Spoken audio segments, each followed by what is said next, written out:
नमस्ते। चलिए आज जीवन की सबसे बेसिक और जरूरी इकाई यानी कोशिका के बारे में गहराई से समझते हैं। बिल्कुल।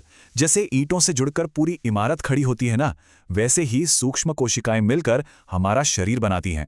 ये इतनी छोटी होती हैं कि इन्हें देखने के लिए हमें माइक्रोस्कोप और कुछ खास अभिरंजकों की जरूरत पड़ती है। जीव अमीबा की तरह सिर्फ एक कोशिका वाले भी हो सकते हैं, या फिर हाथी और इंसानों जैसे बहुकोशिकीय। हैरानी की बात है कि हम जैसे विशाल जीवों का जीवन भी सिर्फ एक निषेचित सेल से शुरू होता है। इनका साइज 1 माइक्रोन यानी मीटर के 10 लाखवें हिस्से से लेकर एक मुर्गी के अंडे जितना हो सकता है। काम के हिसाब से इनका आकार भी बदलता है।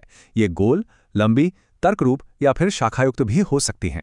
जैसे हमारी शाखान्वित तंत्रिका कोशिकाएं, ये शरीर में मैसेज भेजने और पूरा कंट्रोल बनाए रखने का गजब काम करती हैं। चलिए अब इसके अंदर झांकते हैं। असल में हर कोशिका के 3 सबसे जरूरी और मुख्य हिस्से होते हैं। पहला है कोशिका झिल्ली। ये एक छिद्रयुक्त बाउंड्री है जो पदार्थों के आने जाने को पूरी तरह कंट्रोल करती है। दूसरा, कोशिका द्रव्य। ये एक जेली जैसा पदार्थ है जहां माइटोकॉन्ड्रिया और राइबोसोम जैसे जरूरी कोशिकांग तैरते रहते हैं। और तीसरा सबसे अहम हिस्सा है केंद्रक।